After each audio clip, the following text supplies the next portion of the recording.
Let me start with a story. It so happened that there was a farmer in a village, and then he had a beautiful house, a small cottage, and he had a beautiful window. So overlooking the window there was a tree, and in the tree there was a monkey. So every day the farmer would go to field and come back, and during this time the monkey will peep through the window. If something interesting is there, he will come inside and then try to take it away. And we know that monkeys love bananas. So the farmer also loved bananas. So the farmer would get some bananas and keep them in the kitchen and then just go to field. And the monkey will look at that, come inside through the window and then grab a banana and go away. And it was happening all the time, every day. So the farmer would come, hey, I had counted 6 bananas before I left. How come there is only 5 right now? So he started inquiring about it and finally found out, wanted to trap it, wanted to find an experiment, how can I understand who is taking that banana out? And of course, he might have got some idea about the monkey might be coming through the window and then taking it away. So in any way, he wanted to find out, he wanted to confirm that, and also wanted to teach this monkey a lesson. So what he did is he went to the market and then bought a glass jar with a lid on it. And then there was a small tiny hole inside the lid so that you can put your hand inside and then you can just take it out. So the hole of the lid is just good enough so that you put your hand in and bring it out. So he put the banana one by one in the glass jar and then put the lid on it and then went back to his farming. And after 5 minutes, the monkey looks at that and then comes back in the usual way and look at the banana inside the jar, and then he puts his hand inside the jar and grabs the banana and then he wants to take it out. Meanwhile, the farmer is actually just hiding somewhere, and he came back and then he started thrashing the monkey. So what should the monkey do right now? The monkey doesn't know how to escape from that because he's still grabbing the banana. So the fact is that if the monkey knows how to let go of that banana, his hands will be free and he can easily take it out from the lid and he can run away. But the greed of that banana for the monkey is so strong that he cannot think about it, and he keeps holding the banana and gets thrashed. So the story is, how do we learn how to let go of certain things that happens in our life? We all know that the mind itself has got a big power. The same mind which creates problems for us, and the same mind also can find solutions for it. So no matter what happens in our life, all the different life events that happens, they should not be so strong, they should not be so powerful that leave us so agitated, so perplexed, and so stressed out all the time. We have to learn how to outlive those and how to make those life events enrich our life by teaching us some lessons. If you look at your life itself, I'm sure many things that you'll find which has happened in the past, during the time it happened, probably it was awful. We had difficulties accepting it the way it happened. But after a few years passed by, when we are already gone through those incidences, maybe you'll be able to connect back to those events and then find out something positive that happened because of that thing that happened in the beginning. Like something happens and we always look at the negative aspect of it, we always try to find stress, worries, anxieties associated with that particular event. But later on, when we look back at that event, sometimes it feels like that was a destiny moment. That's a defining moment in our life. Because of that thing that happened, right now I can move forward in my life And because that thing happened, we came and grabbed another positive opportunity in our life. What is basically explained in the concept of connecting the dots. So when you look back at your life from the present moment, you look at all the different series of life events that has happened in your life, somewhere maybe childhood time or teen time or adolescence time, different times that has happened. And if you try to look at all the different dots and start connecting them in a mental way, you might be able to find some pattern that is good to connect to the future that is yet to happen.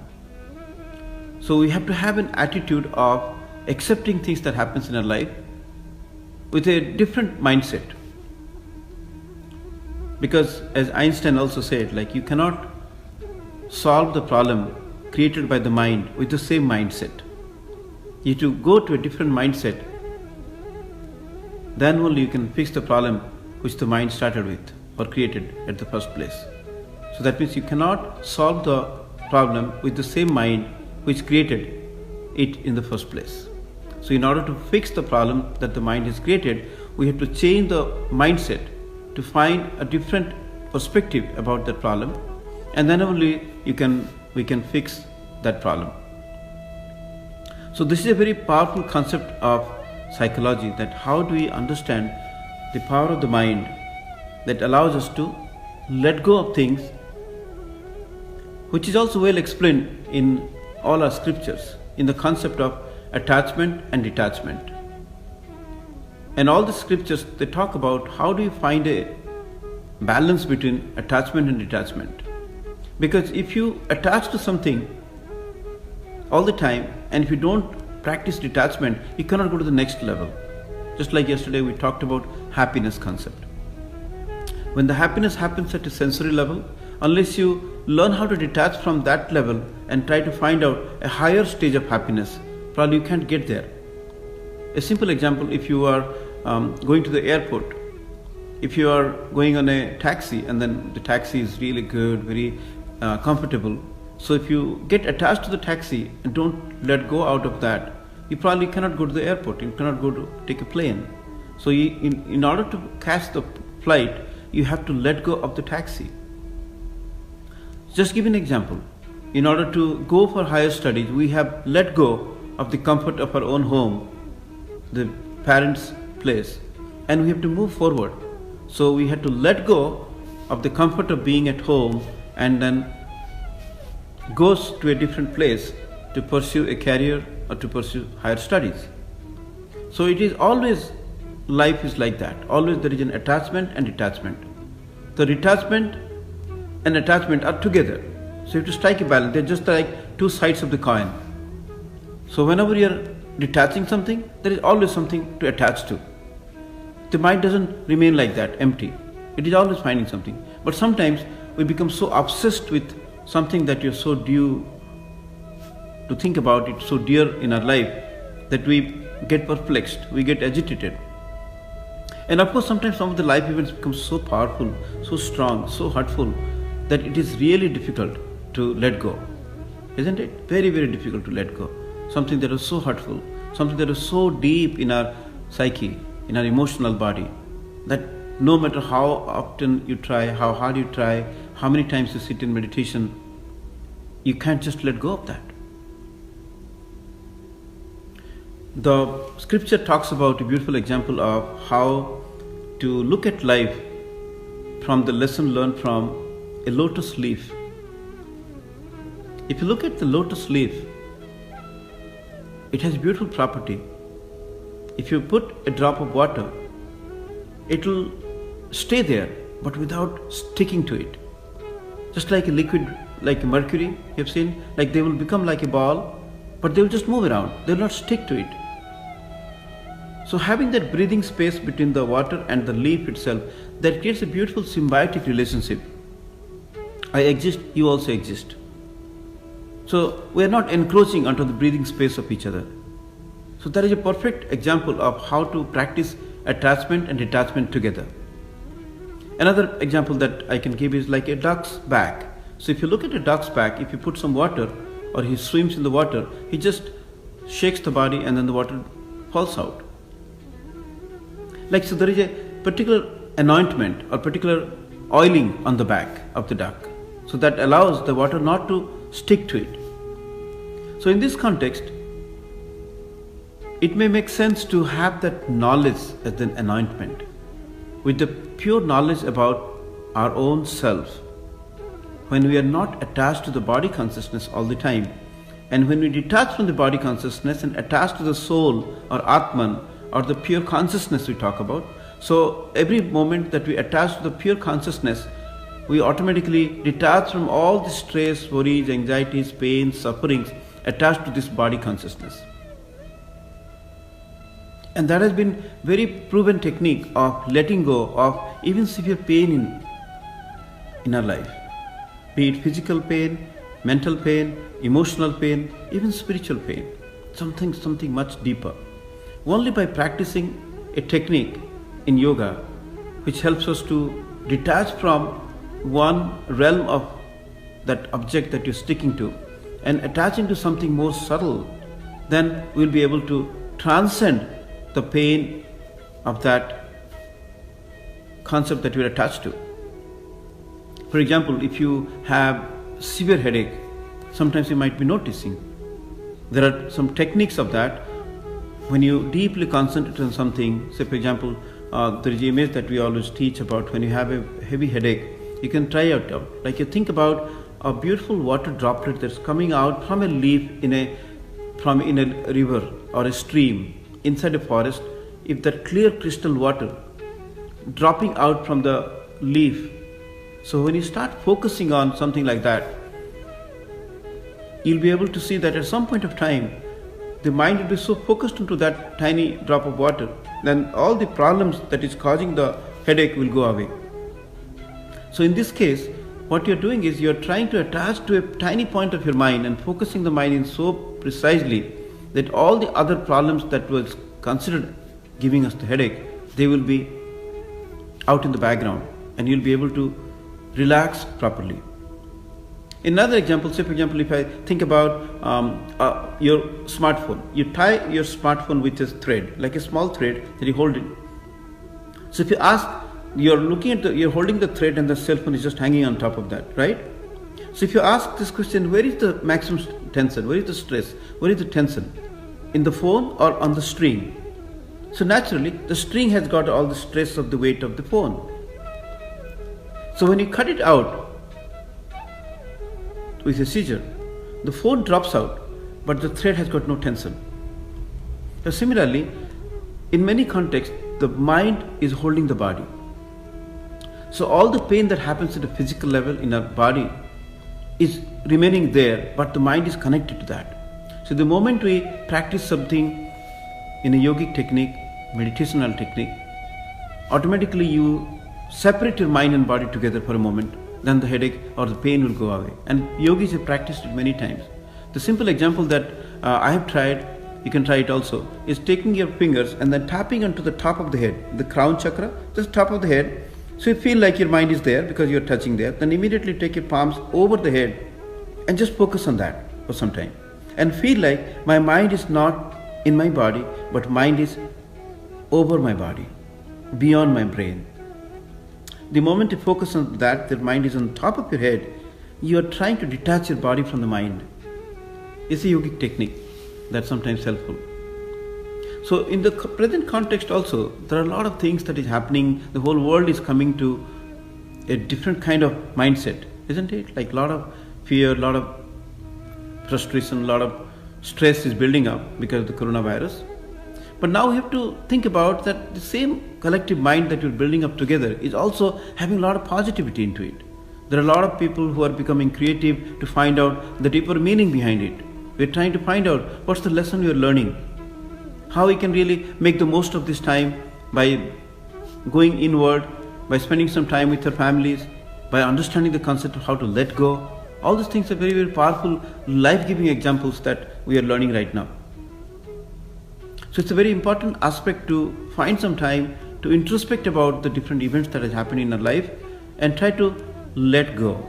So letting go is the primary concept that yoga teaches us. Yoga is all the practice of letting go. There is a beautiful saying that in Bhagavad Gita talks about Tena Tyaktena Bhunjitaha. That means those people who learn the art of renouncement, they only rejoice life. What goes around comes around. Like what you give back, you get back. So actually when you let go and do not stick to it, it won't persist in you. I always teach about this concept of how resistance causes persistence. Because any moment you try to resist to something, it will persist more and more. If you resist the pain, it will persist more and become a severe suffering. That's why the yogis found that you may have pain in your life, but that doesn't mean that you will suffer because of the pain. So there is a distinction that they make between the pain and the suffering. And one of the teachers that I was following, she was mentioning about the formula called suffering equals pain multiplied by the resistance. If the pain factor is 10, if the resistance is 2, so the suffering will be 20. If you reduce the resistance to 1, the pain and suffering become same. But suppose you reduce the resistance to 0, even though the pain is 10 out of 10, the suffering will be also 0. So this is what the yogis find. So resistance means to resist why it is happening in a self-denial mode. Right? When we start going out for an interview, we drive the car and then go on the freeway or somewhere, and suddenly you see a flat tire. Like what happens? Like you pull down on the side. First 30 minutes, we are on a self-denial. We kick the tire a couple of times, we look at the clock, and then I'm getting late for my interview. Why did it have to happen to me? Look at all the different cars that are going. Why didn't it happen to them? Why me? Why me? So we be in that self-denial mode almost like 30-40 minutes. And then later on, something dawns onto our mind, then we call the insurance or call the mechanics to fix the car. Isn't it? So we always lose that time of self-denial. Instead of that, if you practice something well in advance of deepening the consciousness, understanding how the mind works, and using the same mind to let go of that thing of self-denial in a quicker way, maybe 5 minutes, not 30 minutes, we can a little bit more efficiency. We can bring some efficiency into our life to understand how to let go so that we can move forward in a better way. So that is also a concept of understanding that I am attached to the world because of certain things, because of people around me, because of things attached to me, because of my background, because of my family, because of my education. So many things that we always try to find excuses because of which I cannot do certain things. Sometimes we feel like we are so handicapped because of certain things. Sometimes we feel like I cannot do certain things because of some background that I have. So in that case, we are also not able to let go of the past events that have happened and then attach to the present moment where we are pure, clean, sublime, a possibility of infinity, and we're not attaching to that but attaching to the past experience of limitations and lacking mind, and that is the root cause of why you not become so successful.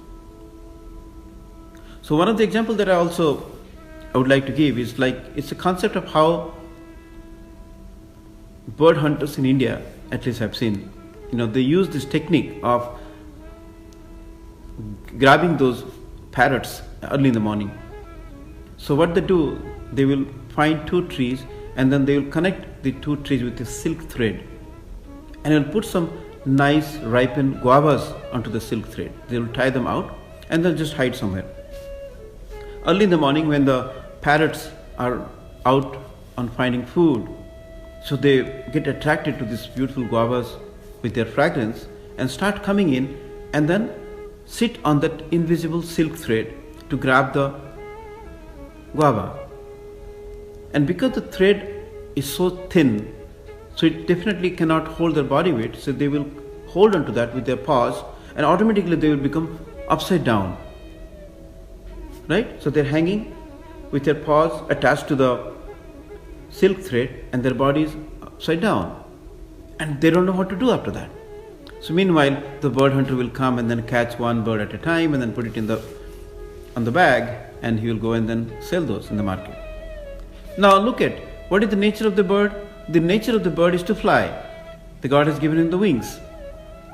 So if they apply that little knowledge of letting go, and then they can fly away.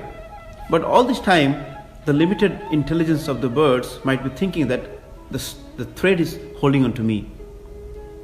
But the actual fact is that you are holding onto the thread. In the same example, we always think that the world is attached to me.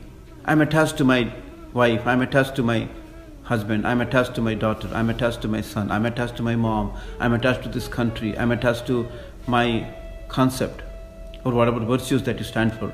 So if you become too much obsessed about that, and if you have a need to detach yourself, you can apply this principle of that thing that I'm thinking about is not holding me. I'm always unattached. In a deep meditation Vedantic way, we always teach about the practice Asangoham. I'm never attached to anything. I never attached to my mother's womb I came out. I never attached to the small school that I went to. I went to a bigger school. I never attached to the small village that I was brought up. I came to a bigger town. I never attached to a particular place for a long time. I grabbed different opportunities and moved in life. I never attached to my bachelorhood. I got married. I never attached to my young married life. We become a parent. Right? So you have always practicing this attachment and detachment unknowingly. So now with this knowledge, if you find that it's the game that you're playing of detaching something and attaching something else, so whenever there is an opportunity that comes, we apply the same technique and learning how to outgrow, outlive, and to enrich, because the mind has the power. So friends, if we use this power, the power of the mind, we definitely can have a control on any situation.